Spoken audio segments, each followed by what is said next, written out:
دیکھو دیکھو کون آیا، محمد عربی کا دین آیا۔ دیکھو دیکھو کون آیا، محمد عربی کا دین آیا۔ عزت لایا، عظمت لایا، امن سکون محبت لایا۔ دیکھو دیکھو کون آیا، محمد عربی کا دین آیا۔ دیکھو دیکھو کون آیا، محمد عربی کا دین آیا۔ دین آیا، دین آیا، محمد عربی کا دین آیا۔ دیکھو دیکھو کون آیا، محمد عربی کا دین آیا۔ دیکھو دیکھو کون آیا، محمد عربی کا دین آیا۔ تاجدار ختم نبوت، زندہ باد زندہ باد، تاجدار ختم نبوت، زندہ باد زندہ باد۔ لبیک لبیک لبیک یا رسول اللہ، لبیک لبیک یا رسول اللہ۔ نہ بکنے والے ہیں نہ جھکنے والے ہیں، غیروں کے اشاروں پر نہ رکنے والے ہیں۔ نہ بکنے والے ہیں نہ جھکنے والے ہیں، غیروں کے اشاروں پر نہ رکنے والے ہیں۔ یا رسول اللہ کا نعرہ، یا رسول اللہ کا نعرہ، یا رسول اللہ کا نعرہ ہم نے ورثے میں ہے پایا۔ دیکھو دیکھو کون آیا، محمد عربی کا دین آیا۔ دیکھو دیکھو کون آیا، محمد عربی کا دین آیا۔ دین آیا، دین آیا، محمد عربی کا دین آیا۔ تاجدار ختم نبوت، زندہ باد زندہ باد، تاجدار ختم نبوت، زندہ باد زندہ باد۔ لبیک لبیک یا رسول اللہ، لبیک محمد عربی کا دین آیا۔ دیکھو دیکھو کون آیا، محمد عربی کا دین آیا۔ دین آیا، دین آیا، محمد عربی کا دین آیا۔ تاجدار ختم نبوت، زندہ باد زندہ باد، تاجدار ختم نبوت، زندہ باد زندہ باد۔ لبیک لبیک یا رسول اللہ، لبیک لبیک یا رسول اللہ۔ باطل کو بھگانا ہے اب اپنے ایوانوں سے، منکر کو اٹھانا ہے اب اپنے ایوانوں سے۔ باطل کو بھگانا ہے اب اپنے ایمانوں سے، منکر کو اٹھانا ہے اب اپنے ایوانوں سے۔ اس کو لائیں گے کہ جس نے، اس کو لائیں گے کہ جس نے، اس کو لائیں گے کہ جس نے دل سے یہ نعرہ لگوایا۔ دیکھو دیکھو کون آیا، محمد عربی کا دین آیا۔ دیکھو دیکھو کون آیا، محمد عربی کا دین آیا۔ دین آیا، دین آیا، محمد عربی کا دین آیا۔ تاجدار ختم نبوت، زندہ باد زندہ باد، تاجدار ختم نبوت، زندہ باد زندہ باد۔ لبیک لبیک یا رسول اللہ، لبیک لبیک یا رسول اللہ۔ صدیق سے سیکھا ہے، فاروق سے سیکھا ہے، عثمان غنی حیدر حسنین سے سیکھا ہے۔ صدیق سے سیکھا ہے، فاروق سے سیکھا ہے، عثمان غنی حیدر حسنین سے سیکھا ہے۔ ناموس رسالت پر مر مٹنا سارے صحابہ نے سکھلایا۔ دیکھو دیکھو کون آیا، محمد عربی کا دین آیا۔ دیکھو دیکھو کون آیا، محمد عربی کا دین آیا۔ دین آیا، دین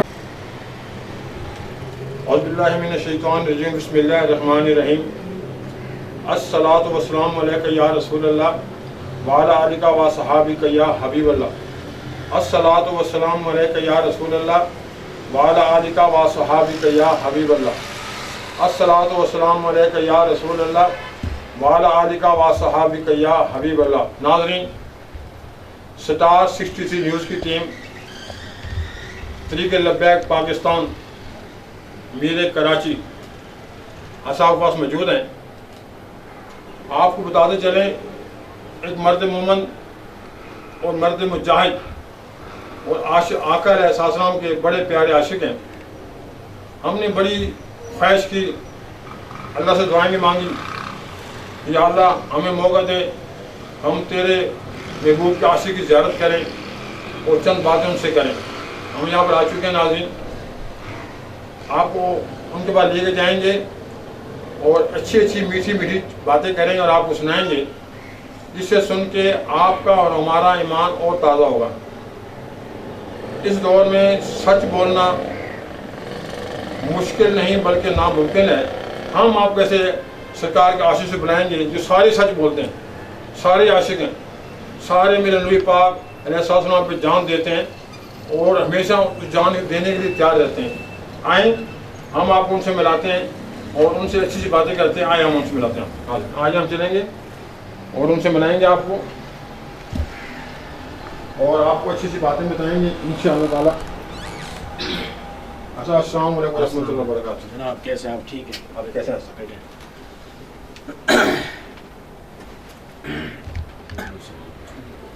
آگے بھی شروع کریں گے.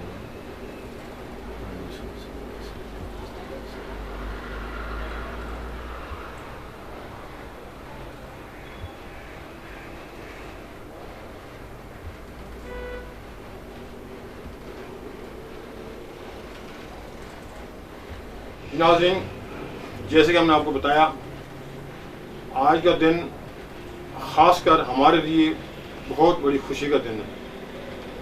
آج ہم آپ کو ایسے دیوانے، پروانے، مستانے، مجاہد کلندر، سرکار کے عاشق، ان سے آپ کی زیارت کرائیں گے. آپ کو ان کی زیارت کرائیں گے. آپ کو ہم یہاں موجود ہیں طریق لبیک پاکستان امیر کراچی.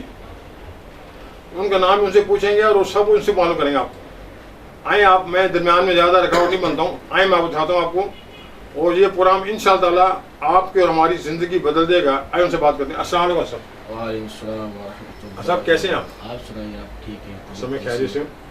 آپ کا بہت شکریہ کہ آپ تشریف لے کر آئے. اللہ تبارک و تعالیٰ محبوب کریم علیہ السلام کا آپ کو صدقہ عطا فرمائے.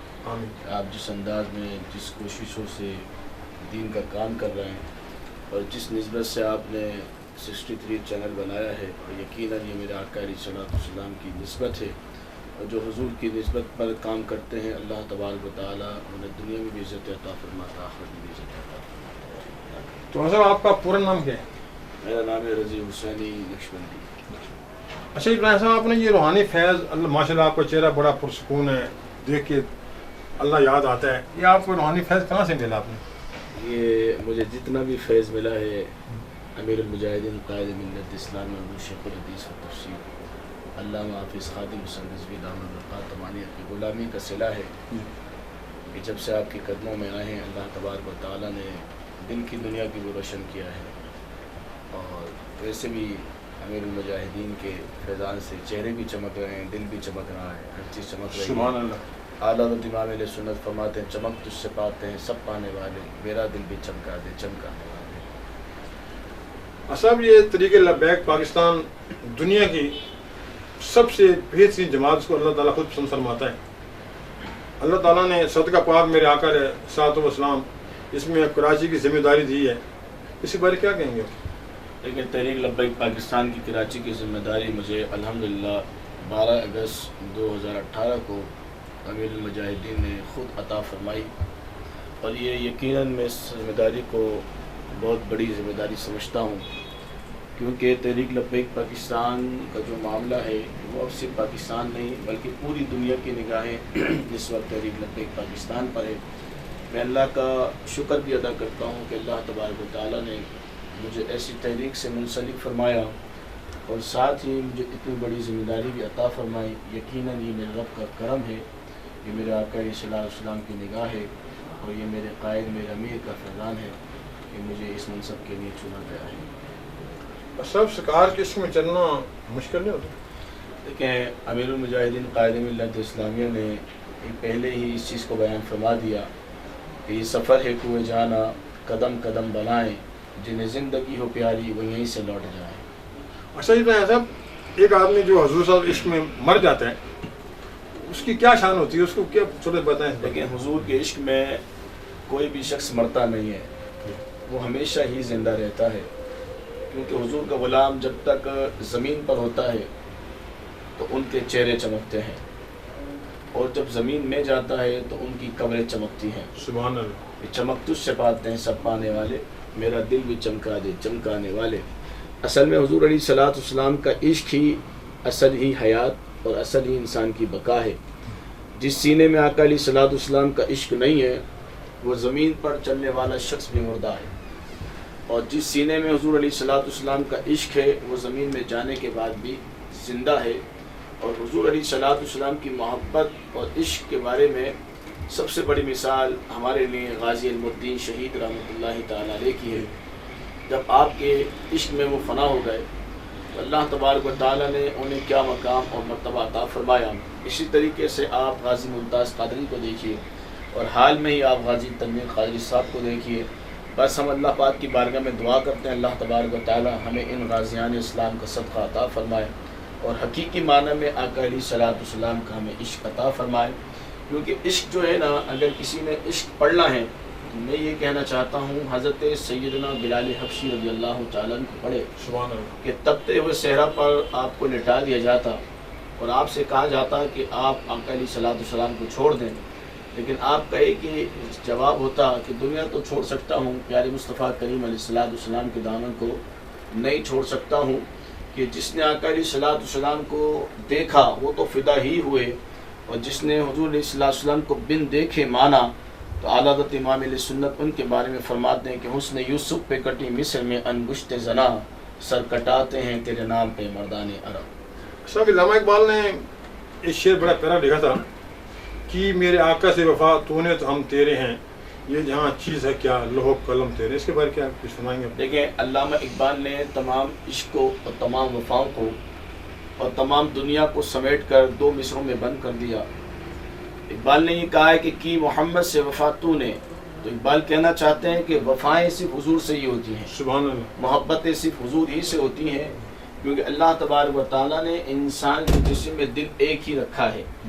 ایسا نہیں ہو سکتا کہ عشق اس سے بھی ہو جائے، عشق کسی اور سے بھی ہو جائے تو وہ شخص جھوٹا ہے. عشق صرف حضور ہی سے ہوگا، اور وفا جب حضور ہی سے ہوگی تو اقبال کہتے ہیں کہ کی محمد سے وفا تو نے تو ہم تیرے ہیں.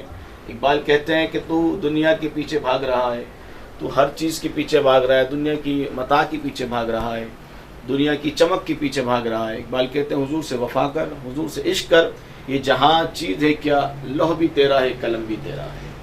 اچھا صاحب یہ بتائیں کہ اس فتنے کے دور میں سچ بولنا کس قدر مشکل ہے، اور ہمیں سچ بولنے کا حکم دیا گیا ہے، تھوڑا عوام آپ سننا چاہتے ہیں؟ ہاں دیکھیں، یہ سچ تو یقیناً قرآن کریم فرقان حمید کا فرمان ہے، اور خود آقا علیہ الصلوۃ والسلام نے اس کی تاکید فرمائی ہے. لیکن ہم جب ملک کے حکمرانوں کو دیکھتے ہیں کہ وہ بولتے کیا ہیں اور کرتے کیا ہیں، تو یقیناً وہ تو جھوٹ ان کا سب کے سامنے ہے. لیکن اس دور کے اندر، ان فتنوں کے دور کے اندر، اگر ہم نے سچائی دیکھی ہے، صداقت دیکھی ہے، اور اپنی بات پر قائم دیکھا ہے کسی شخصیت کو، اور آج پوری دنیا اس شخصیت کی دیوانی ہے اور ان سے والہانہ عشق اور محبت کرتی ہے، تو اس کا صلہ یہ ہے کہ وہ ہمیشہ سچ بولتے ہیں. وہ امیر المجاہدین قائد ملت اسلامیہ ہیں، اور آپ نے اپنے ذمہ داران کو، کارکنان کو بھی یہی ہدایت فرمائی ہے کہ سچ کے دامن کو کبھی نہیں چھوڑنا، کیونکہ سچ ہمیشہ غالب ہی آتا ہے. سر وہ شاعر نے کیا خوب بولا ہے کہ عقل والا تو یوں ہی مر جاتا ہے، اور جو آقا پہ ہے مرتا وہ مرنے سے گزر جاتا ہے. عشق جس راہ پہ بے خوف و خطر جاتا ہے، عقل والا اسے دیکھے تو ڈر جاتا ہے. اور عشق کی راہ میں ہم نے اکثر دیکھا ہے عاجز، ان کا دیوانہ کتنا بھی بگڑ جائے آخر سنور جاتا ہے. اس کے بارے کیا کہیں گے؟ دیکھیں، شعراء جو ہوتے ہیں وہ اپنے انداز کے اندر عشق مصطفیٰ صلی اللہ علیہ وسلم کو بیان کرتے ہیں. جتنے بھی شاعر آئے ہیں انہوں ان کا مدار حضور علیہ الصلوۃ والسلام کا عشق و وفا اور محبت ہی رہی ہے. اور جو عشق میں فنا ہو جاتا ہے، کیونکہ عشق کے اندر فنا ہونا ہوتا ہے، اور جب آپ عشق میں فنا ہو جاتے ہیں تو اللہ تبارک و تعالیٰ آپ کو مقام مرتبہ عطا فرماتا ہے. اس کی سب سے بڑی مثال فیض آباد ہے کہ 12,000 شیل کھاتے رہے لیکن تاجدار ختم نبوت کا نعرہ لگاتے رہے، ایک آنچ بھی نہیں آئی، کیونکہ جن کا توکل اللہ پر ہوتا ہے اور جن کا بھروسہ اس کے رسول صلی اللہ علیہ وسلم پر ہوتا ہے ان کو کسی قسم کی بھی آنچ نہیں آتی. امیر المجاہدین اکثر فرماتے ہیں کہ مالک کے فرماتے ہیں بدر تم بناؤ، مدد ہم نے کرنی ہے. تو یہ ایک توکل ہوتا ہے اور یہ ایک عشق ہوتا ہے. جب آپ میدان عمل میں آ جائیں تو پھر سب کچھ مالکوں پر چھوڑ دیں. سب سے پہلی چیز کہ نکلنا ہوتا ہے، اپنے محبوبوں کی اداؤں کو اپنانا ہوتا ہے. صرف لفاظی گفتگو اور تقریر کی حد تک عشق نہیں ہوتا، عشق عمل مانگتا ہے. اور صحابہ کرام رضوان اللہ تعالی علیہم نے عمل کر کے بتایا. غزوہ تبوک میں آقا کریم علیہ الصلوۃ والسلام کی حیات طیبہ کا یہ آخری غزوہ تبوک ہے. غزوہ تبوک جب ہم پڑھتے ہیں تو تب وہ صحرا تھا، کھجور پک رہی تھی. میرے نبی نے ارشاد فرمایا کہ تبوک کے لیے چلنا ہے، 900 کلومیٹر کا فاصلہ تھا. تو ایک صحابی نے بھی عذر پیش نہیں کیا کہ یا رسول اللہ بھی فصل پک رہی ہے، تب وہ صحرا ہے، پاؤں میں جوتیاں نہیں ہیں، ہم کس طریقے سے جائیں گے. عشق جو ہوتا ہے وہ انسان کو مضبوط بنا دیتا ہے. میرے آقا نے فرمایا چلنا ہے تو سارے صحابہ نے کہا کہ لبیک یا رسول اللہ صلی اللہ علیہ وسلم. یہ عشق ہے، یہ وفا ہے، یہ محبت ہے. عشق یہ نہیں ہے کہ جب بھی کوئی چیز آ جائے، کوئی پریشانی آ جائے، کوئی مصیبت آ جائے تو بندہ پریشان ہو جائے، بندہ گھبرا جائے. ہم نے اس حوالے سے امیر المجاہدین قائد ملت اسلامیہ کو دیکھا ہے. واقعی عشق کا اگر کسی کو معنی اور مفہوم سمجھنا ہے وہ امیر المجاہدین کی شخصیت کو دیکھے کہ آپ بالکل بھی گھبراتے نہیں، آپ بالکل پریشان نہیں ہوتے. آپ اکثر یوں فرماتے ہیں کہ ہم جن مالکوں کا کام کرتے ہیں وہ مالک ہماری پشت زمین پہ لگنے نہیں دیتے، ہم جن مالکوں کا کام کرتے ہیں وہ مالک ہمیں بے آسرا نہیں چھوڑتے. صاحب اللہ تعالیٰ فرماتا ہے کہ میں دنیا کی ہر چیز فری بانٹتا ہوں، دولت، بچے، سب کچھ، لیکن جو اپنے محبوب علیہ السلام عشق ہے میں اس کو دیتا ہوں جس پر میرا دل آتا ہے. اس کے بارے کیا کہیں گے؟ یقیناً آقا علیہ الصلوۃ والسلام کا عشق اور حضور علیہ الصلوۃ والسلام کی محبت یہ ہر ایک کے نصیب میں نہیں ہوتی ہے. اور اکثر ہمارے امیر فرماتے ہیں کہ ہم سے کیا لڑائی جھگڑے کرتے ہو، مسلمانوں سے کہتے ہیں یہ اگر عشق مصطفیٰ تمہارے پاس نہیں ہے تو مالکوں سے مانگو. یہ عشق تو وہاں سے ملتا ہے. اس کی سب سے بڑی مثال یہ ہے، آپ دیکھیں مکے کے اندر ابو جہل تھا، عتبہ تھا، شیبہ تھا، یہ بڑے بڑے سردار تھے، لیکن ان کو عشق مصطفیٰ کی دولت نصیب نہیں ہوئی. لیکن میرے رب کا اگر کرم ہوا تو روم سے حضرت صہیب کو بلایا، فارس سے حضرت سلمان فارسی کو بلایا، اور حبشہ سے حضرت سیدنا بلال حبشی رضی اللہ تعالیٰ کو بلایا، اور ان کے سینوں میں عشق مصطفیٰ عطا فرمایا. اور جب ان کے سینوں میں عشق مصطفیٰ آ گیا تو قیامت تک دنیا ان کے چرچے، ان کی بات، ان کی گفتگو، ان کی عظمت، ان کی شان، ان کے مقام کو بیان کر رہی ہے، ان پر سلام بھیج رہی ہے. جبکہ دوسری جانب مکے میں رہنے والے، حضور کو دیکھنے والے، حضور کا زمانہ پانے والے، انہیں عشق مصطفیٰ کی دولت نہیں ملی. تو یہ بالکل طے شدہ بات ہے کہ عشق مصطفیٰ صلی اللہ علیہ وسلم ہر ایک کے سینے میں نہیں آتا ہے. جس پر رب کا کرم ہوتا ہے، جس پر حضور کی نگاہ ہوتی ہے، اسی کے سینے میں عشق مصطفیٰ صلی اللہ علیہ وسلم. بڑا ایک کوشچن دماغ میں گونج رہا ہے میرے کہ کافی لوگ کہتے ہیں جی اسلام تو امن کا درس دیتا ہے، امن ہو، امن ہو، امن ہو، امن ہو، امن ہو. لیکن میں آپ سے عرض کر رہا ہوں اگر امن ہو، اسلام امن چاہتا ہے، لیکن اگر امن کے دوران حضور صلی اللہ علیہ وسلم کی اور ان کے پیاروں کی شان میں بے ادبی کی جائے تو پھر اس کے بعد اسلام کیا کہتا ہے؟ دیکھیں ہمارے یہاں صرف ایک ہی چیز کو بیان کیا گیا کہ اسلام امن کا درس دیتا ہے. اس میں دو رائے نہیں ہے، اسلام امن ہی کا درس دیتا ہے. لیکن اسلام ساتھ میں غیرت کا بھی درس دیتا ہے. اسلام ساتھ میں حضور علیہ الصلوۃ والسلام کے ناموس پر پہرا دینے کا بھی درس دیتا ہے. بلکہ پورا اسلام ہی حضور علیہ الصلوۃ والسلام کی عزت اور ناموس پر پہرا دینے کا درس دیتا ہے. قرآن کریم فرقان حمید ارشاد فرماتا ہے فلا وربک لا یؤمنون حتی یحکموک فیما شجر بینہم. میرے محبوب کریم علیہ الصلوۃ والسلام یہ لوگ مومن نہیں ہو سکتے جب تک ہر چیز میں آپ کو اپنا محبوب نہ جان لیں. تو قرآن نے واضح کر دیا کہ عاشق کون ہوگا، مومن کون ہوگا، منافق کون ہوگا۔ امن کے ساتھ حضرت خالد بن ولید رضی اللہ تعالیٰ عنہ کی جنگ موطا میں 9 تلواریں ٹوٹی ہیں۔ تو یہ کس کے لیے ٹوٹی ہیں؟ سید الشہداء امیر طیبہ امیر حمزہ رضی اللہ تعالیٰ عنہ کا کلیجہ مبارک نکالا گیا۔ کس لیے نکالا گیا؟ اسی طریقے سے واقعہ کربلا، امام علی مقام امام حسین پاک رضی اللہ تعالیٰ عنہ کربلا کے میدان میں آئے، 6 ماہ کا علی اصغر بھی آپ نے قربان کیا، اور اس حسین ابن علی رضی اللہ تعالیٰ عنہ کے ساتھ جو ظلم ڈھائے گئے تاریخ کبھی بھی اسے بھول نہیں سکتی ہے۔ یہ سب کیا ہے؟ یہ سب غیرت ایمانی ہے کہ اسلام جہاں امن کا درس دیتا ہے وہاں اسلام غیرت ایمانی کا بھی درس دیتا ہے۔ آج ہم نے امن کی بات کر کر شام بھی دے دیا، لیبیا بھی دے دیا، عراق بھی دے دیا، کشمیر بھی دے دیا، فلسطین بھی دے دیا، یعنی قوم کی بیٹیوں کی عزتیں اچھلتی جائیں اور ہم یہ کہیں کہ اسلام امن کا درس دیتا ہے، تو پھر یہ امن نہیں ہے بلکہ یہ ان لوگوں کی بے غیرتی ہے کہ قوم کی بیٹیوں کو بیچ رہے ہیں۔ آپ دیکھیں ڈاکٹر عافیہ صدیقی کا معاملہ لے لیں کہ 86 سال کی ڈاکٹر عافیہ صدیقی کو سزا ہوئی ہے، اور جب جج نے سزا سنائی تو وہاں کا جو اینکر تھا عملی کی، اس نے یہ کہا کہ یہ سزا عافیہ صدیقی کو نہیں ہے بلکہ یہ سزا تو تمام مسلمانوں کو ہے۔ غیرت ایمانی یہ ہے کہ جب سندھ کی ایک بچی محمد بن قاسم کو پکارے تو محمد بن قاسم آئے اور پورا سندھ فتح کر لیتا ہے۔ تو محمد بن قاسم نے امن کے ساتھ غیرت ایمانی کا بھی ثبوت دیا۔ ہمارے حکمران جو ہے امن کی رٹ لگا کر آج انہوں نے تمام چیزوں کا سودا کر دیا ہے۔ تو اب امت محمدی کو سمجھنا چاہیے اسلام امن کے ساتھ غیرت ایمانی کا بھی درس دیتا ہے، اسلام قرآن و حدیث کے ساتھ تلوار اٹھانے کا بھی درس دیتا ہے۔ اگر کسی شخص سے تلوار نہیں اٹھتی ہے تو وہ تلوار کی نفی نہیں کر سکتا ہے، کیونکہ میرے آقا علیہ الصلوۃ والسلام مدینہ طیبہ میں 10 سال میرے آقا نے قیام فرمایا، میرے آقا نے 10 سال مدینہ طیبہ میں حیات رہے، اور حضور علیہ الصلوۃ والسلام کے 10 سال جب آپ پڑھیں گے تو کبھی غزوہ بدر ہوتی ہے، کبھی غزوہ احد ہوتی ہے، کبھی خندق ہوتی ہے، کبھی تبوک ہوتی ہے، کبھی خیبر ہوتی ہے۔ تو میں ان سے پوچھنا چاہتا ہوں جو تلواریں اٹھائی ہیں تو یہ کس نے اٹھائی ہیں؟ یہ امن کے لیے اٹھائی ہیں، بلکہ معاشرے کو درست کرنے کے لیے تلوار اٹھائی جاتی ہے تاکہ لوگوں کو معلوم چل جائے کہ اسلام امن کے ساتھ تلوار اٹھانے کا بھی درس دیتا ہے۔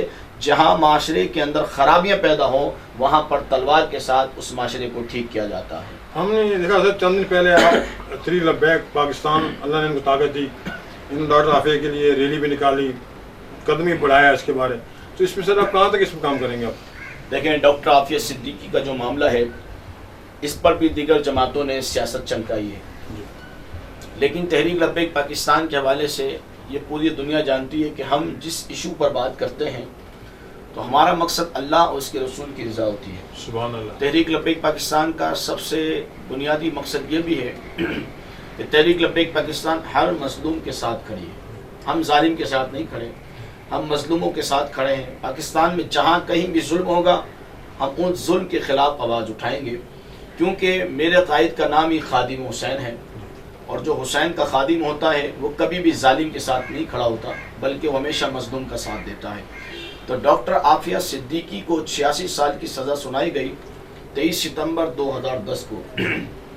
اس کو سزا کیوں سنائی گئی یہ کسی شخص کو بھی نہیں معلوم، پاکستانیوں کو نہیں معلوم ہے، لیکن ہم نے چلے اس پر کلام بھی نہیں کرنا۔ میں تمام لوگوں سے سوال پوچھنا چاہتا ہوں کہ قوم کی بیٹی ڈاکٹر عافیہ صدیقی اتنی لاوارث ہو گئی کہ اسے بیچ دیا جاتا ہے، اور اب یہاں تک کہ نوبت آ گئی ڈاکٹر عافیہ صدیقی کے حوالے سے اس پر اتنے ظلم اور زیادتیاں ہو رہی ہیں کہ ابھی ان کے اہل خانہ سے بات ہوئی تو 3 سال ہو گئے اس سے بات نہیں کروائی گئی، اس سے گفتگو نہیں کروائی گئی، حرام گوشت اس کو کھلایا جا رہا ہے، ٹھیک ہے، اور بھی ظلم جس وارڈ میں اس کو رکھا گیا ہے وہاں پر مرد بھی شامل کیے گئے ہیں۔ تو یہ تو ہماری غیرت ایمانی کو یہود اور نصارہ ہمیں للکار رہا ہے، اور آج بھی اگر ہم امن کی بات کریں تو پھر ہم کہاں کھڑے ہیں؟ اور حضرت سیدنا فاروق اعظم رضی اللہ تعالیٰ عنہ کا آپ نظام خلافت پڑھیں، حضرت عمر رضی اللہ تعالیٰ عنہ کے دور کے اندر تو حضرت عمر فرماتے ہیں ایک کتا بھی مرے گا اس کے بارے میں بھی سوال حضرت عمر رضی اللہ تعالیٰ فرماتے ہیں کہ مجھ سے کیا جائے گا۔ اور آج قوم کی بیٹی کا حال یہ ہو گیا، حال میں ہی کراچی شہر کے اندر مروہ بچی کے ساتھ زیادتی کی گئی، اس پر کیا بنا؟ تمام مقربان خاموش ہیں۔ اس کے ساتھ ہی آپ دیکھیں موٹر وے پر زیادتی کی جاتی ہے، سائیوال کے اندر بچوں سمیت ماں کو قتل کر دیا جاتا ہے، یہ حکومت وقت کیا کر رہی ہے، یہ کون سا عدل قائم کر رہی ہے، یہ کون سا امن کا درس دے رہی ہے.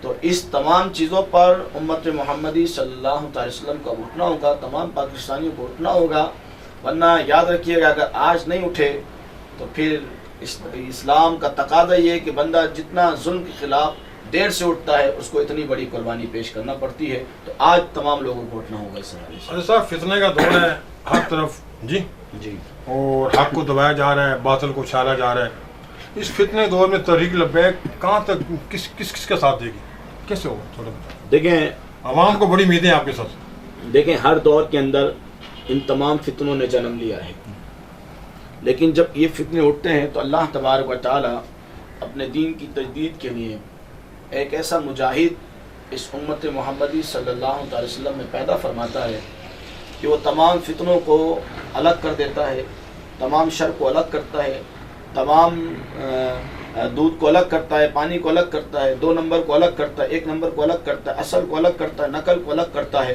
تو آپ دیکھیں کہ بردگیر پاک ہند کے اندر بھی جب فتنہ قادیانیت اٹھا، دوسری جانب آقا علیہ صلاۃ والسلام کی شان میں بے ادبی کے حوالے سے کتابیں لکھی گئیں، تو اس وقت اللہ تبارک و تعالی نے امام احمد رضا کو پیدا فرمایا، اور امام احمد رضا نے ہر اعتبار سے، ہر لحاظ سے آقا علیہ صلاۃ والسلام کی عزت اور ناموس کی بات کی. جب ہم اس دور کے اندر دیکھ رہے ہیں تو اس وقت امیر المجاہدین قائد ملت اسلامیہ ہر اعتبار سے، ہر طریقے سے آقا علیہ صلاۃ والسلام کی عزت اور ناموس کی بات کر رہے ہیں.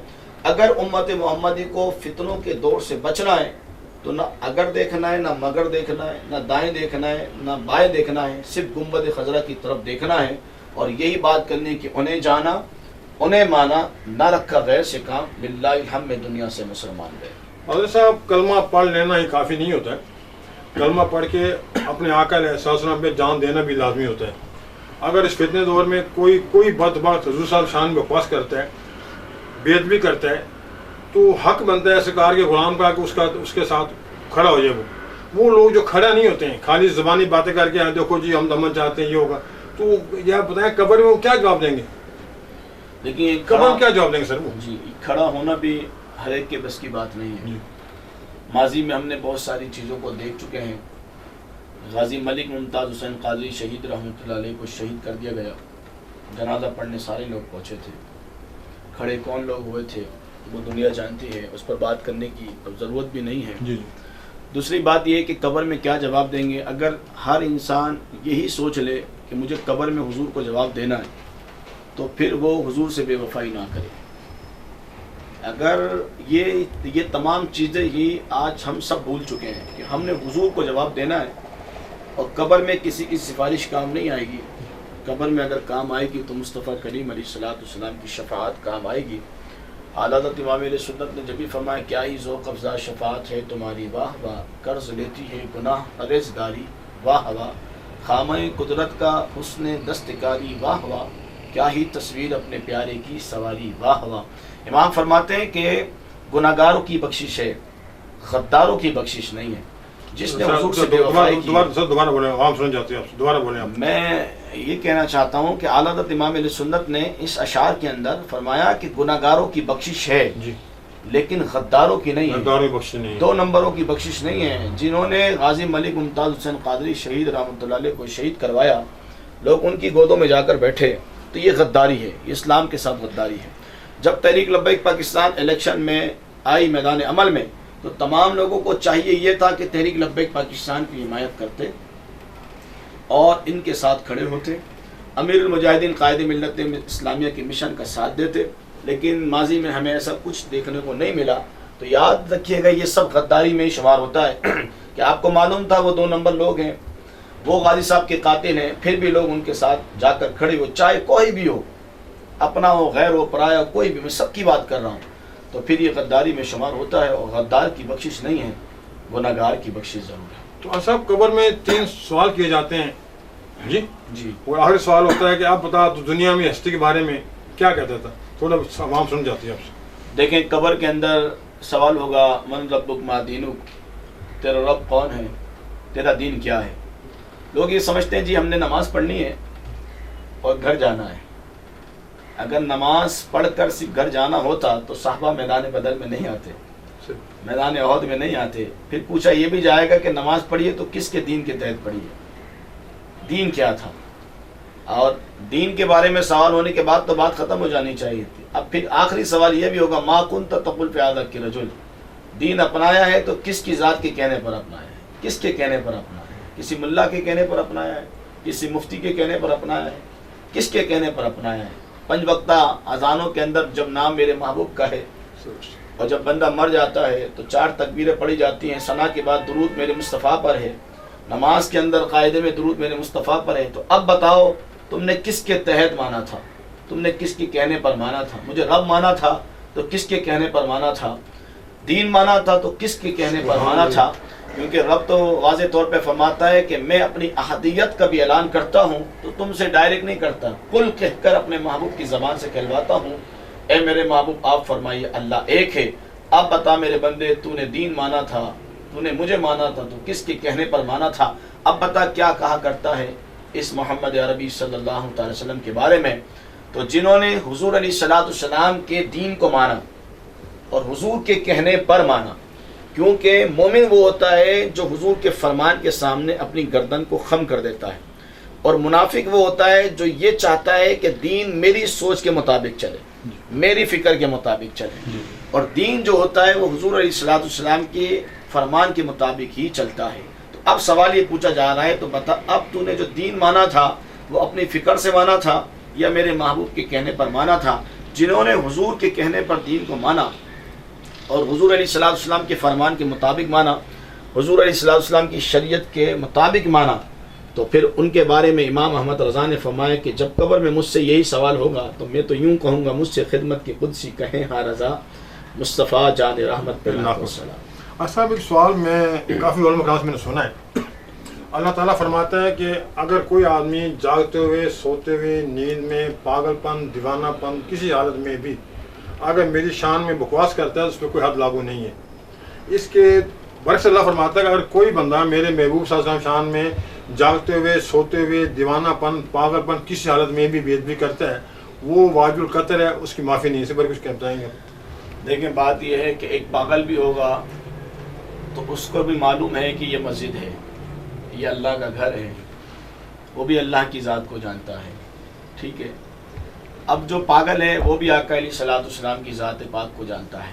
اس کے حوالے سے ہمیں ایک روایت ملتی ہے کہ ایک صحابی رسول صلی اللہ تعالی وسلم کا اونٹ پاگل ہو گیا، اور وہ اونٹ جو ہے انتہائی لوگوں کو تکلیف دے رہا تھا۔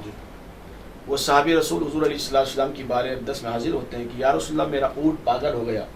میرا آقا نے فرمایا چلے ٹھیک ہے ہم دیکھتے ہیں اس کو۔ حضور علیہ الصلوۃ والسلام جب پہنچتے ہیں تو وہ پاگل اونٹ ہوتا ہے، اور جب پاگل ہو جائے پھر آپ جانتے ہیں تو پھر وہ اس کو کسی چیز کی سمجھ نہیں ہوتی، اور جب جانور پاگل ہو جائے تو اس کے پاس تو ویسی سمجھ نہیں ہوتی، تو پھر وہ کسی چیز کو کیا دیکھے گا۔ لیکن جب وہ میرے محبوب کریم علیہ الصلوۃ والسلام کو دیکھتا ہے پاگل اونٹ، وہ دوڑتا ہوا آتا ہے اور آقا کریم علیہ الصلوۃ والسلام کی قدموں میں اپنے سر کو رکھ دیتا ہے۔ تو میں کہنا یہ چاہتا ہوں تو پاگل تو وہ شخص ہے جو حضور علیہ الصلوۃ والسلام کی شان میں بے ادبی اور گستاخی کرتا ہے، وہ عقل مند نہیں ہے، وہ جاہل ہے، چاہے وہ پڑھا لکھا شخص ہو، چاہے وہ کالج سے پڑھے، یونیورسٹی سے پڑھے، مدرسے سے پڑھے، جس کو حضور کے مقام اور مرتبے کا نہیں معلوم وہ علم رکھنے کے بعد بھی جاہل ہے، وہ عقل رکھنے کے بعد بھی پاگل ہے۔ لیکن جو حضور کے عشق میں فنا ہو جاتا ہے اس کو اللہ تبارک و تعالیٰ سب کچھ عطا فرما دیتا ہے۔ یہ مقام مصطفیٰ صلی اللہ تعالی وسلم ہے۔ ہاں صاحب، دنیا داری میں اب میری گاڑی کھڑی ہے، جو مطلب میرا کوئی بندہ گاڑی کو پتھر مارے، یہ مارے، میں اس کو جان سے مار دیتا ہوں، کیوں مارا؟ میں اپنی گاڑی انسان کیا میرا، تو سرکار کے عشق میں اتنی بڑی بے ادبی ہوتی ہے اور وہ بندہ خاموش ہو جاتے ہیں، کیوں خاموش ہوتے ہیں سر؟ خاموش یوں ہوتے ہیں کہ لوگوں کے ذہنوں کے اندر دنیا کی لالچ اور ہرس ہوتی ہے، وہی سمجھتے ہیں کہ سب کچھ دنیا ہی ہے، جبکہ ایسا نہیں ہے۔ اقبال نے کہا کہ خیمہ افلاق کا استادہ اسی نام سے، نبض ہستی تپش آمادہ اسی نام سے۔ کائنات میں جو کچھ بھی ہے حضور علیہ الصلوۃ والسلام ہی کے نام سے ہے۔ اگر وہ لوگ خاموش ہوتے ہیں تو وہ کب تک خاموش رہیں گے؟ میرے امیر میرے قائد نے فرمایا کہ میں نے ابھی تک کسی کتاب میں نہیں پڑھا کہ جس نے حضور علیہ الصلوۃ والسلام کے ساتھ بے وفائی کی ہو اور وہ بچ گیا ہو۔ وہ دنیا میں بھی ذلیل ہوگا، وہ آخرت میں بھی رسوا ہوگا۔ آپ دیکھیں پاکستان کے اندر جب ختم نبوت کا معاملہ ہوا اور فیض آباد کے اندر 8 مجاہدین کو ہمارے شہید کیا گیا، 12,000 شیل چلائے گئے، اس کے بعد آپ دیکھیں کہ منتخب وزیر اعظم نواز، اس کا آپ حال دیکھیں، اس کا حال یہ ہو گیا تھا کہ مجھے کیوں نکالا، مجھے کیوں نکالا، دنیا نے دیکھا اس کو، مجھے کیوں نکالا. تو یہ پاگل پن تھا. سب کچھ تھا، سب کچھ ہونے کے بعد کچھ نہ رہا، نہ دین ہاتھ آیا نہ دنیا. دھوبی کا کتا نہ گھر کا نہ گھاٹ کا، جو تیرے در سے یار پھرتے ہیں وہ در بدر یوں ہی خار پھرتے ہیں. اور کوئی کیوں پوچھے تیری بات رضا، تجھ سے کتے ہزار پھرتے ہیں. تو حضور سے جو وفا کرے گا، اگر جس حال میں بھی ہو، اللہ تبارک و تعالیٰ اس کو عزت عطا فرمائے گا. میں یہ نہیں سمجھتا کہ کوئی پاگل حضور کی شان میں گستاخی کرے. پاگل جتنا بھی پاگل ہو، لیکن اس کو مقام مصطفیٰ صلی اللہ علیہ وسلم کو معلوم ہے کہ جب منگولوں کا کتا، جب وہاں پر کوئی حضور کی عزت و ناموس کی بات کرنے والا نہ ہو، تو اس پادری کو ایک کتا جواب دے دیتا ہے. سبحان اللہ. ایک کتا جواب دے دیتا ہے. اور قرآن کریم فرقان حمید میں اللہ تبارک و تعالیٰ نے اصحاب کہف کے واقعے کو بیان فرمایا کہ وہ کئی سو سال تک سوتے رہے اور وہ کتا غار کے دہانے پر بیٹھا رہا. تھا کتا لیکن وفا مالکوں سے کی، تو اللہ تبارک و تعالیٰ نے اس کا ذکر بھی قرآن میں فرمایا.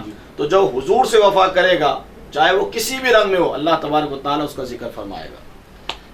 ہاں سب بڑی بات ہے، لیکن ایک بات آخری کر رہا ہوں، آخری بات وہی کروں گا. وہ دیوانے پروانے جب آپ کال دیتے ہیں، ریلے میں آتے ہیں، جی بتاؤ اللہ تعالیٰ ان کو کس انعام سے نوازتا ہے تاکہ ان کو حوصلہ ملے کہ واقعی ہم جا رہے ہیں، ہم کس کی ہستی کے لیے جا رہے ہیں، کیوں جا رہے ہیں، کس حضرت میں بلایا، میرے آقا علیہ السلام شان کیا ہے، تھوڑا بتائیں، عوام سننا چاہتے ہیں اس کے بارے میں. دیکھیں، آپ نے بہت اچھا سوال کیا اور یقیناً یہ میرے دل کا سوال تھا.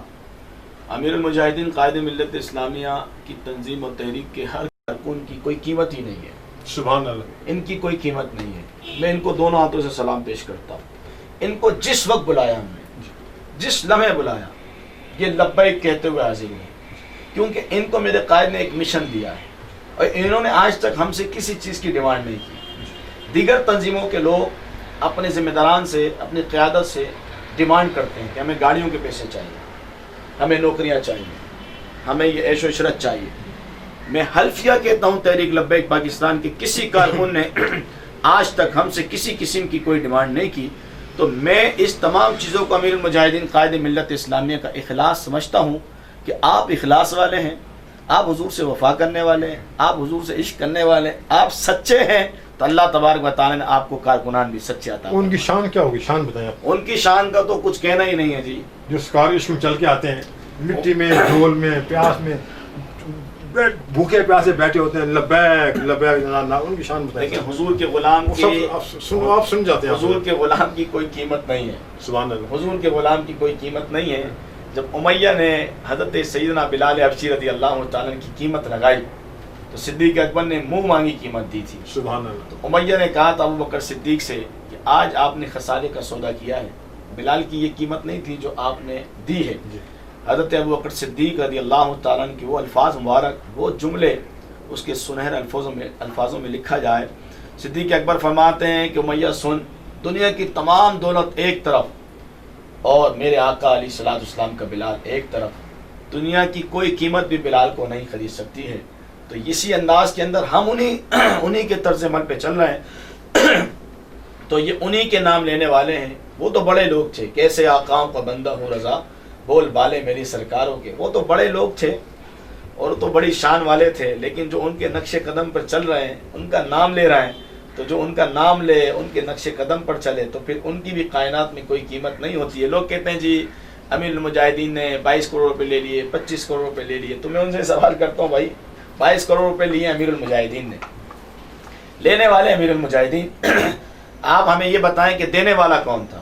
جی سوال آتا ہے، سوال آتا ہے نا. آپ یہ تو بول رہے ہیں کہ لینے والے امیر المجاہدین ہیں، دینے والا کون تھا؟ آج آپ میڈیا سامنے کیمرے بات کر رہے ہیں. میں چیلنج کر رہا ہوں سب کو، جی جی تمام لوگوں کو یہ چیلنج ہے جی. کہ 1 روپیہ بھی میرے قائد پر ثابت کر دیں. جی 1 روپیہ بھی نہیں کر سکتے، نہیں کر سکتے، نہیں کر سکتے. اب یہ پریشان ہے سرکار کا آشی بکتے نہیں ہیں. جی، یہ پریشان ہے کہ تحریک لبیک پاکستان کو فنڈنگ کہاں سے ہوتی ہے، جی ان کے پاس پیسہ کہاں سے آتا ہے، یہ اتنے بڑے بڑے جلسے کیسے کرتے ہیں. تو میرے قائد نے فرمایا کون دیتا ہے دینے کو منہ چاہیے، دینے والا ہے سچا ہمارا نبی. واہ کیا جودو کرم ہے شہ بتھا تیرا، نہیں سنتا ہی نہیں مانگنے والا تیرا. تم نے اغیار سے مانگا اغیار کی غلامی تم نے کی، تم نے ڈالر مانگے، پاؤنڈ مانگے، تمہیں کچھ نہیں ملا، لیکن ہم نے مدینے والے سے جو مانگا ہمیں الحمدللہ اللہ کے فضل سے سب کچھ ملا۔ جہاں صاحب جو سرکار عشق میں مر جاتا ہے تھوڑی اس کی شان بتاؤ تاکہ دنیا سنے، انہیں پتہ لگے کہ میرے محبوب صلی اللہ علیہ وسلم غلام کی شان کیا ہے۔ دیکھیں حضور کے عشق میں جو بھی اس دنیا سے جاتا ہے وہ ہمیشہ زندہ رہتا ہے، سبحان اللہ۔ کیونکہ شہید کبھی مرتا نہیں ہے، شہید ہمیشہ زندہ رہتا ہے۔ غازی ملک ممتاز حسین قادری کا جنازہ دنیا کے سامنے ہے، اور غازی صاحب کا مزار شریف بھی دنیا کے سامنے ہے، لیکن جس ملعون کو غازی صاحب نے مارا اس کا نشان بھی مٹ گیا، اس کے نشانات بھی مٹ گئے، دنیا نے دیکھا، اس کا نام بھی مٹ گیا، اس کا جنازہ پڑھنے والا کوئی نہیں تھا۔ لیکن غازی ملک ممتاز حسین قادری شہید رحمۃ اللہ علیہ کا جنازہ وہ تھا جس میں صوفیہ تھے، علماء تھے، شیخ الحدیث تھے، شیخ القرآن تھے، بڑے بڑے اولیاء تھے، اور سب غازی ملک ممتاز حسین قادری شہید رحمۃ اللہ علیہ پہ فخر کر رہے تھے، ناز کر رہے تھے۔ غازی علم الدین شہید رحمۃ اللہ علیہ کا جنازہ رکھا ہوا تھا، تو میں شہید کی اور حضور کے غلام کی شان بتا رہا ہوں۔ امیر ملت پیر جماعت علی شاہ صاحب محدث علی پوری رحمۃ اللہ تعالیٰ علیہ جنازے کے آپ قریب آتے ہیں، اور غازی علم الدین شہید رحمۃ اللہ علیہ کے لوگوں سے فرماتے ہیں کہ ان کے آپ قدموں کو کھولیں، تو لوگوں نے فرمایا حضور آپ سید بادشاہ ہیں، آپ عالم بعمل ہیں۔ آپ نے فرمایا جی میں سید بھی ہوں، میں عالم بھی ہوں، میں محدث بھی ہوں، میں سب کچھ ہوں، لیکن میں آج علم الدین کے قدموں کو چوموں گا اور دنیا کو بتاؤں گا جو ہمارے نانا کی عزت پہ پہرا دینا جانتے ہیں، ہم سید اس کے قدموں کو چومنا جانتے ہیں۔ سبحان اللہ۔ یہاں تو ساری بات ختم ہو جاتی ہے، یہاں ساری بات ختم ہو گئی۔ غازی علم الدین شہید رحمۃ اللہ علیہ کوئی عالم نہیں تھے، کوئی سید نہیں تھے، لیکن عشق مصطفیٰ کی منزل نے انہیں کہاں سے کہاں پہنچایا۔ وہی بات کی محمد سے وفا تو نے تو ہم تیرے ہیں، یہ جہاں چیز ہے کیا لوح قلم تیرے ہے۔ پھر آسمان دنیا نے یہ منظر ایک اور مرتبہ دیکھا جب غازی ممتاز حسین قادری شہید رحمۃ اللہ علیہ کا جنازہ رکھا ہوا تھا، تو امیر المجاہدین قائد ملت اسلامیہ نے کم و بیش 50 سال جامع نظامیہ کے اندر صرف احادیث طیبہ پڑھائی ہے، اور کتنے مفتیان کرام کے سروں پر دستار باندھی ہے، اور آپ کی دستار کی بھی بڑی شان ہے۔ لیکن جب ممتاز قادری کا جنازہ رکھا ہوا تھا تو دنیا نے دیکھا امیر المجاہدین قائد ملت اسلامیہ نے اپنی دستار اتار کر غازی صاحب کے قدموں میں رکھ دی کہ کی محمد سے وفا تو نے تو ہم تیرے ہیں، یہ جہاں چیز ہے کیا لوح قلم تیرے ہیں۔ یہ دستاریں بھی حضور کی وجہ سے ہیں، یہ محراب و منبر بھی حضور کی وجہ سے ہیں۔ وہ جو نہ تھے تو کچھ نہ تھا، وہ جو نہ ہو تو کچھ نہ ہو، جان ہے وہ جہان کی، جان ہے تو جہان ہے۔ سب یہ فنا اور بقا کسے کہتے ہیں؟ فنا اور بقا، دیکھیں سب سے پہلی چیز ہے کہ سب سے پہلے بندہ اپنے مرشد پر فنا ہو، اور جب وہ فنا ہوگا مرشد بھی وہ ہونا چاہیے کہ جو آپ کا ہاتھ پکڑ کر بارگاہ رسالت امام صلی اللہ تعالی وسلم میں لے جائے۔ سبحان اللہ۔ مرشد وہ نہیں ہوگا جو بولے کہ مجھے مانو مجھے جانو، مرشد کامل وہی ہے جو حضور کی بارگاہ تک لے جائے۔ آپ خواجہ غریب نواز رحمۃ اللہ تعالی علیہ کو دیکھیں، حضرت خواجہ بختیار کاکی کو دیکھیں، اسی طریقے سے آپ پاک پتن شریف کی سرزمین پر دیکھیں حضرت بابا فرید مسعود گنج شکر رحمۃ اللہ تعالی علیہ، پھر ان کے جو خلیفہ حضرت ثابت پاک، حضرت خواجہ نظام الدین اولیاء، تو یہ سب پیر پر فنا ہوئے، اور پیر اتنا کامل تھا کہ حضور علیہ الصلوۃ والسلام کی بارگاہ تک رسائی تھی۔ تو پیر پہ فنا ہونے کا اس لیے حکم دیا گیا، فنا پیر پر جب فنا فی شیخ ہوگا، اس کے بعد فنا فی رسول، اور جب فنا فی رسول ہو جائے گا پھر فنا فی اللہ کے مقام پر جب پہنچے گا، تو جب فنا فی اللہ کے مقام پر پہنچے گا تو ہمیشہ کے لیے پھر وہ بقا ہو جائے۔ ٹھیک ہے صاحب، فتنہ تو بہت پھیلتا جا رہا ہے اور پھیلے گا۔ اس فتنے دور میں لبیک الیکشن کیسے دیکھ رہے ہیں؟ دیکھیں ہمارے لیے ہر طرف سے، چاروں طرف سے گھیرا تنگ کر رہے ہیں، اور ابھی یہ مزید کریں گے، کیونکہ ان کی کوشش یہ ہے کہ دین تخت پر نہ آئے، لیکن غلامان مصطفیٰ صلی اللہ تعالی وسلم انشاءاللہ عز و جل یہ ثابت کریں گے کہ میرے آقا کا دین تخت پر آئے گا۔ گھیرا تنگ کر رہے ہیں، ہمیں اس حوالے سے بھی کوئی پریشانی نہیں، کوئی دقت نہیں، کیونکہ ہماری نظر مکین گنبد خضرا پر ہے۔ سبحان اللہ۔ ہم جو بھی مدد مانگتے ہیں اللہ اس کے رسول سے مدد مانگتے ہیں۔ اب حالیہ جو الیکشن ہوگا انشاءاللہ عز و جل کراچی سطح کے حوالے سے ہماری 6 ڈسٹرکٹ ہیں، 6 ڈسٹرکٹ کے اندر ہمارے 44 پی ایس ہیں، ان کے نیچے باڑیاں بنائی گئی ہیں، وہ سب مکمل ہیں، اور قیادت کے دورے بھی شروع ہو چکے ہیں۔ اور آپ دیکھیں کہ ابھی حال میں ہی ہم نے ورکر کنونشن بھی شروع کیے ہیں، اور ضلع غربی کے اندر ہمارا تربیتی ورکر کنونشن تھا، ضلع ملک کے اندر تربیتی ورکر کنونشن ہوا، ضلع کرنگی میں ہوا، ڈسٹرکٹ میں ہوا، تو اس میں ہمیں بڑی شاندار کامیابی مل رہی ہے۔ تو اب انہوں نے میڈیا کا تو ہمارا بائیکاٹ کیا ہوا ہے، اس حوالے سے تو میں آپ کو سلام پیش کروں گا، آپ نے یہ جرأت کی اور یہ شجاعت دکھائی، ہم تو خادم میں آپ سے پیار کرتے ہیں کہ آپ انٹرویو لینے آئے، میں آپ کا شکریہ ادا کرتا ہوں۔ لیکن ہمارے قائد نے، ہمارے امیر نے ہمارا یہ ذہن بنا دیا کہ اب تحریک لبیک پاکستان کی بات اتنی اوپر جا چکی ہے کہ اب یہ ہمیں بظاہر کیمروں کی بھی ضرورت نہیں ہے، سبحان اللہ، کیونکہ ہمارے دل کا کیمرہ کھلا ہوا ہے اور ہمیں جہاں سے دیکھا جا رہا ہے وہ مدینہ شریف کی بارگاہ ہے، حضور کی بارگاہ ہے۔ تو حال میں انشاءاللہ جو الیکشن ہوں گے، انشاءاللہ پاکستان دیکھے گا تحریک لبیک پاکستان کس انداز کے اندر، اس شان سے انشاءاللہ ضرور کامیابی حاصل فرمائے گی۔ ہمارا مقصد صرف حضور کے دین کو تخت پر لانا ہے، ہمارا مقصد کسی مولوی کو تخت پر بٹھانا نہیں ہے۔ لوگوں کا مقصد ہے وہ فلاں تخت پر بیٹھ جائے، وہ بیٹھ جائے، نہیں نہیں نہیں، ہمارا مقصد حضور کا دین تخت پر آ جائے۔ بس جو چاہتا ہے حضور کا دین تخت پر آئے وہ تحریک لبیک پاکستان کا ساتھ۔ حاضر صاحب، پیچھے الیکشن ہوا تھا، تحریک لبیک نے کافی سیٹیں حاصل کی تھی لیکن آپ کو نہیں دی گئی۔ ابھی جو الیکشن ہوگا، اب فتنے کا دور ہے، اس کو کیسے پھیر دیکھیں گے؟ دیکھیں جی، ایک دفعہ ہوتا ہے، میں اس پر زیادہ بات نہیں کروں گا، بار بار نہیں ہوتا ہے، ایک دفعہ ہوتا ہے، بار بار نہیں ہوتا ہے، اور اسلام اس چیز کا بھی حکم فرماتا ہے جب حق ملے نہیں تو پھر حق چھیننا پڑتا ہے۔ یعنی کہ جب الیکشن ہوتا ہے پارٹی، کوئی پارٹی بولتی دھاندلی یہ ہو گیا، وہ ہو گیا، کیا ایسا ہو سکتا ہے کہ دھاندلی لفظ ختم ہی ہو جائے، سارا کام بالکل کلیئر ہو جائے؟ ہاں ہو سکتا ہے، جب کلیئر ہوگا تو آپ کامیاب ہیں الحمدللہ، صدقہ پاک میں لا کر احساس ہو۔ ہاں، حضور کا جب دین تخت پر آ جائے گا تو انشاءاللہ نہیں، یہ تو دین تو تخت پر آئے گا، دین تو تخت پر آئے گا، اس پر تو کوئی دو رائے نہیں ہے، اس پر تو دو بات نہیں ہے، کیونکہ اللہ کا ولی جو ہوتا ہے وہ ہمیشہ سچ بولتا ہے۔ امیر المجاہدین نے فرمایا دین تخت پر آئے گا، یہ جتنی بھی رکاوٹ کر لیں، جتنی اے پی سی بلا لیں، اپوزیشن ساری جمع ہو جائے، حکومت ہمارے خلاف ہو جائے، ہمیں کوئی پریشانی نہیں، ہمیں کوئی ٹینشن نہیں، ہم چین سے سوتے ہیں۔ آپ نے دیکھا ہم بہت سادے لوگ ہیں، ہمارے پاس کوئی پروٹوکول نہیں ہے، ٹھیک ہے جی، ہم سادے لوگ ہیں، ہم حضور کا دین تخت پر لانا چاہتے ہیں، پریشانی ان کو ہم سے ہے۔ ہمارا ایک جلسہ ہوتا ہے، اس کے بعد یہ پریشانی ان کی شروع ہو جاتی ہے۔ ابھی حال میں ہی ہم نے فرانس کے خلاف ریلی نکالی، تو بدبختی کا عالم یہ دیکھیں کہ اس کے دوسرے دن امیر المجاہدین قائد ملت اسلامیہ کی گھر کا محاصرہ کر لیا، جو کئی گھنٹوں تک جاری رہا۔ تو میں سوال یہ پوچھنا چاہتا ہوں کہ آخر آزادی رائے کا حق صرف یہود و نصارہ کو ہے؟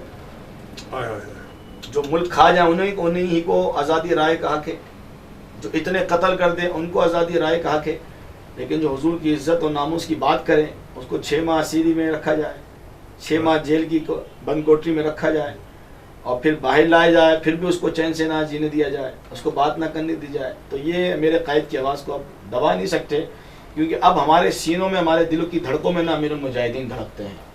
الحمدللہ امیر المجاہدین سے پورا پاکستان والہانہ عشق اور محبت کرتا ہے، اور یہ عشق کی وجہ حضور سے پیار، پوری دنیا کرتی ہے۔ ہاں پوری دنیا حضور سے، پوری دنیا کے عاشق ہیں، سب پیار کرتے ہیں، پوری دنیا کا مسلمان میرے امیر سے، میرے قائد سے والہانہ عشق اور محبت کرتے ہیں۔ ان کو پریشانی سے بات کی ہے۔ اب آپ دیکھیں کہ من سب نبیا فقتلوہ، یہ میرے امیر نے ایک حدیث پڑھی، اور حدیث جو ہے میرے آقا کا فرمان 1400 سال پہلے، سبحان اللہ، لیکن آج بچے کی زبان پر من سب نبیا فقتلوہ جاری ہو گیا۔ تو میں یہ کہنا چاہتا ہوں، یہ میرے امیر کی، میرے قائد کا اخلاص ہے، یہ میرا قائد بارگاہ رسالت میں مقبول ہے، میرے قائد کو بارگاہ رسالت سے قبولیت کی سند مل چکی ہے کہ آپ جو جملہ ارشاد فرماتے ہیں وہ بچوں کی زبانوں پہ جاری ہو جاتا ہے۔ اسی وجہ سے یہ پریشان ہیں، ہمارے راستے روکتے ہیں، کبھی ہم ریلی نکالتے ہیں تو راستے بند کر دیتے ہیں، جبکہ ہمارا مقصد لوگوں کو پریشان کرنا نہیں ہوتا۔ راستے بھی خود بند کرتے ہیں، یہ بھی میں بتانا چاہتا ہوں، راستے یہ خود بند کرتے ہیں، ہم راستے بند نہیں کرتے، یہ خود ہی ٹریفک جام کرواتے ہیں۔ ابھی فرانس کے خلاف ہم نے ریلی نکالی، انہوں نے راستے خود بند کیے، ٹریفک خود جام کیا تاکہ تحریک لبیک پاکستان پہ نام ہے۔ نہیں، دنیا تمہاری چالاکیاں جانتی ہے، دنیا تمہاری بدماشیاں جانتی ہے، تم تحریک لبیک پاکستان کو بدنام کرنے کی جتنی بھی کوشش کرو لیکن تم ناکام رہو گے۔ پھر ہم آ جاتے ہیں، ہمارے ذمہ داران جاتے ہیں، ٹریفک خود کھلواتے ہیں، اور پھر ہمیں بعد میں بتایا جاتا ہے ہمیں اوپر سے آرڈر تھا، تو ہمیں بتائیں بھائی کون سے اوپر سے آرڈر آتا ہے، ہم بھی پاکستانی ہیں، میں بھی شہر کراچی کا ہی رہنے والا ہوں، ٹھیک ہے، ہم کوئی باہر سے نہیں آئے، ہم پاکستانی لوگ ہیں، ملک ہمارے بزرگوں نے بنایا ہے، ہمارے اسلاف نے بنایا ہے، ہمیں بتایا جائے کہ بھائی کہ ہم پاکستان کے شہری نہیں ہیں، ہم شہر کراچی میں رہنے والے نہیں ہیں، یہ تمام چیزیں، یہ اوچھت کنڈے ہمارا راستہ بالکل بھی نہیں روک سکتے، کیونکہ ہم بات مصطفیٰ کریم علیہ السلام کی کر رہے ہیں، اور جنہوں نے حضور کی بات کی ہے تو انہوں نے دریاؤں میں بھی گھوڑے ڈالے ہیں کہ دشت و دشت دریا بھی نہ چھوڑے ہم نے۔ اچھا صاحب، آخر میں سرکار کے غلاموں کو، دیوانوں کو، پروانوں کو اور مسلمانوں کو کوئی پیغام دینا چاہتے ہیں؟ دیکھیں، پیغام وہی ہے جو میرے امیر، میرے قائد نے شروع سے دیا ہے کہ حضور سے عشق کرنا، سبحان اللہ۔ حضور سے وفا کرنی ہے، حضور سے محبت کرنی ہے، دائیں بائیں نہیں دیکھنا ہے، آگے پیچھے نہیں دیکھنا ہے، اس نے کیا کہا، اس نے کیا کہا، اس کے خلاف یہ بات ہو گئی، اس کے خلاف یہ بات ہو گئی۔ غلامان مصطفیٰ صلی اللہ تعالی وسلم کبھی بھی ان چیزوں کو نہیں دیکھتے۔ آپ کا مشن بہت بڑا ہے، آپ کی منزل بہت بڑی ہے، آپ کا مقصد ہے حضور کا دین تخت پر آئے، اور تمام یہود و نصارہ آپ کے خلاف کھڑے، تمام لبرل آپ کے خلاف کھڑے۔ عوام کو کوئی پیغام دیں گے؟ عوام یہی ہے کہ اگر عوام یہ چاہتی ہے کہ پاکستان کی تقدیر بدلے، عوام یہ چاہتی ہے کہ پاکستان کے اندر صحیح معنی کے اندر امن قائم ہو، عوام یہ چاہتی ہے کہ بہن بیٹیوں کی عزتیں اب پامال نہ ہوں، عوام یہ چاہتی ہے کہ ہر غریب کو روٹی عزت کے ساتھ ملے، تو عوام کو یہ چاہیے کہ اب بار بار کسی کو نہ آزمائے، سب کو آزما لیا، تیر کو بھی آزما لیا، بلے کو بھی آزما لیا، پتنگ کو بھی آزما لیا، کسی نے روٹی کپڑے مکان پہ سیاست کی، کسی نے صوبے کے نام پر سیاست کی، کسی نے لسانیت کے نام پر سیاست کی، لیکن 70 سال ہو گئے قوم کو کچھ نہیں دیا۔ تحریک لبیک پاکستان کا آج ساتھ دو، انشاءاللہ عزوجل جب دین تک پر آئے گا ہر مسلم عزت پائے گا انشاءاللہ۔ دین تخت پر آئے تو صاحب آپ اسلامی حکم نافذ کریں گے؟ دیکھیں، اسلام آیا ہی نافذ کرنے کے لیے۔ جب حضور اس کائنات میں مبعوث ہو گئے، اب حضور کے بعد کوئی نیا نبی نہیں آ سکتا، کوئی نئی شریعت نہیں آ سکتی۔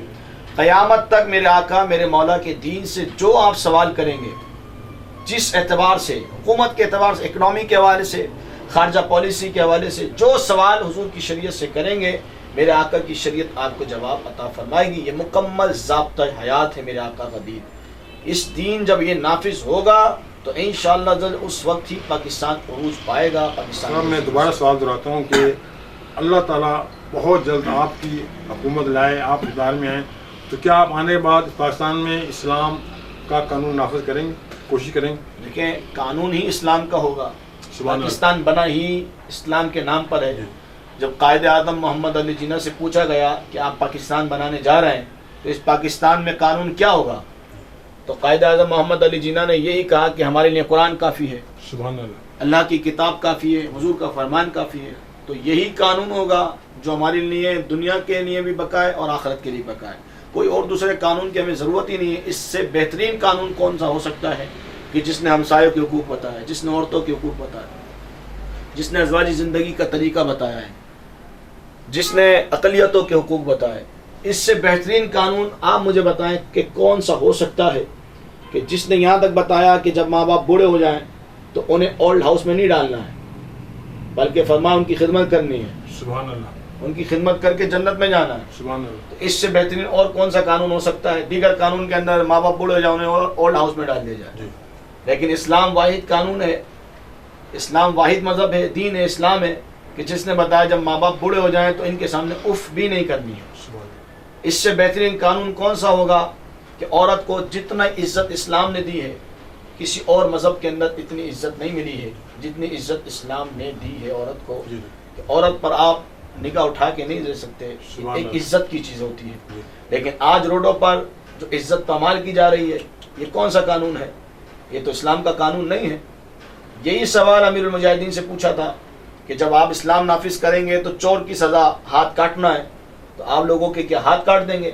تو میرے امیر، میرے قائد نے فرمایا اسلام اتنا دیتا ہے کہ پھر چوری کی نوبت ہی نہیں آتی ہے، سبحان اللہ، چوری کی نوبت ہی نہیں آتی۔ پھر 8 صبح سے زکوٰۃ واپس آتی ہے۔ زکوٰۃ دینے والے تو ہوتے ہیں، لینے والا کوئی نہیں ہوتا ہے۔ یہ اسلام کا خوبصورت قانون ہے جس کی ہم بات کر رہے ہیں، اور انشاءاللہ اسلام ضرور آئے گا، نافذ ہوگا۔ اچھا، اللہ تعالیٰ آپ کو یہ عطا فرمائے۔ آپ کو اور کچھ کہنا چاہتے ہیں؟ بس میں آپ کا پھر دوبارہ شکریہ ادا کرتا ہوں، یہ 63 کی نسبت سے جو آپ نے انٹرویو لیا ہے، اللہ تبارک و تعالیٰ آپ کی پوری ٹیم کو اور جتنے بھی احباب اس میں کام کر رہے ہیں سب کو آقا دو جہاں صلی اللہ تعالی وسلم کی مزید محبت عطا فرمائے۔ یقیناً آپ کے سینے میں حضور کا عشق، حضور کی محبت ہے، تبھی آپ یہاں پر آئے ہیں، آپ نے وقت دیا ہے۔ ہم حاضر ہیں، بس یہ چاہتے ہیں کہ آقا علیہ الصلوۃ والسلام کا دین تخت پر آئے اور ہر سینے میں، ہر دل کے اندر میرے مصطفیٰ کریم علیہ الصلوۃ والسلام کی محبت آ جائے۔ جی ناظرین، آپ دیکھ رہے تھے آج ہم نے آپ کو ایک مرد مجاہد، مرد کلندر سے ملاقات کرائی، ان کا دیدار کرایا۔ میں تو چھوٹا سا آدمی ہوں، عالم دین نہیں ہوں، چلتا پھرتا آدمی ہوں۔ دعائیں ہمیشہ آقا علیہ السلام غلاموں کے لیے ہوتی ہے۔ میں اس کے ساتھ ہی پرانا منڈپ کروں گا، میرے پاس الفاظ نہیں ہیں۔ میں بڑا خوش ہوں کہ میں نے مرنے سے پہلے ایک کام کر دیا ہے۔ اگر میں مر بھی جاتا ہوں تو اللہ بولوں گا یا اللہ میں نے تیرے حکم پہ میں گیا تھا، میں نے کیا۔